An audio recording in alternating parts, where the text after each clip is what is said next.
Við erum hérna með dæmi sem er trapisa. Hallaði hurðin þess. Jæja, við erum með dæmi hérna sem er trapisa og það sem við hefum uppgefið er, við hefum þessa línu hér sem er 10. Þetta er ekki sentimetrar eða millimetrar. Við hefum einhver upplýsingar um mæleininguna, þannig að það er bara 10. Við vitum að þetta er 10 hér líka. Við vitum að þetta er 6 og við vitum að heildin er 19. Nú, út frá þessum upplýsingum hér, 10 hér, þá vitum við að þetta hér er 10 líka. Og af því að við vitum að þetta er 6 og þetta er 10, samtals 16 og all heildin er 19, þá er tiltölulega augljóst að þessi litli stubbur hér er 3. Nú, við erum þá konum við upplýsingar hér þristin, 10, 6, 10 og 10 hér uppi. Hann biður okkur að finna út hæðina á CE, þessa línu hérna uppi. Og ef við horfum á þríhyrninginn hérna, þennan þríhyrning hér, þá er ég með 6 og ég er með 10. Ég veit langhliðina og aðra skammhliðina. Setjum þetta upp í Pýþagóras.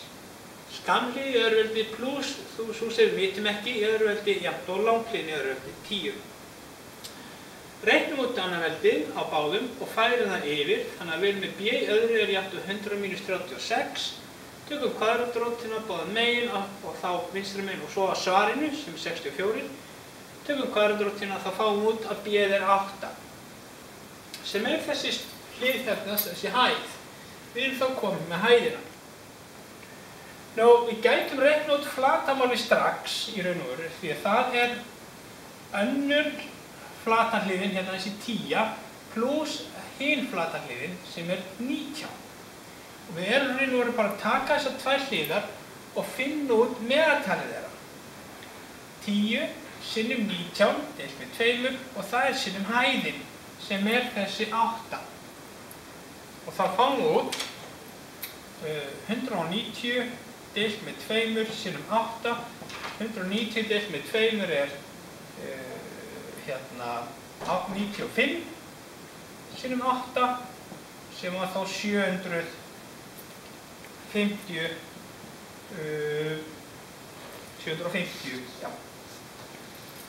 Við veitum ekki hvort þetta er sentimetrar eða millimetrar. Já, 750 síðan. 750. Það er ekkert sagt eininguna. Og þá er ég komið með flatarmálið.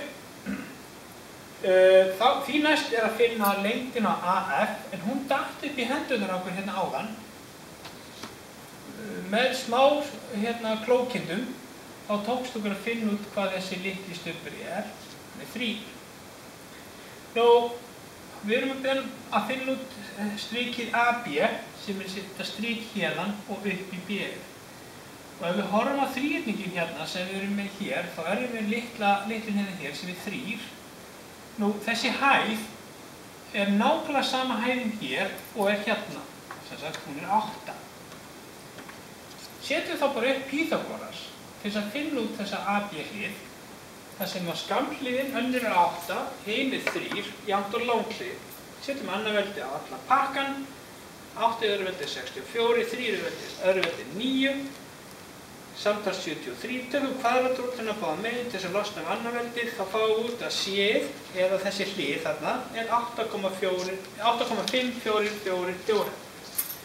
Við erum þá komið núna með allar hliðarnar á þessu trapisu og til þess að finna umhafið, þá skulum við bara leggja þær allar saman. Skulum fara í smá göngutúr, labba í hringinn í kring þessa trapisu.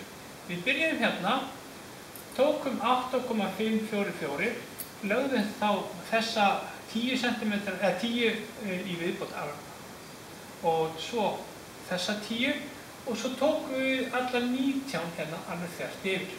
Samtals 47,544, en það er engin mælieining gefin upp, þannig að þetta er ekki sentimetrar, millimetrar, þetta er bara þessi tala. Takk fyrir.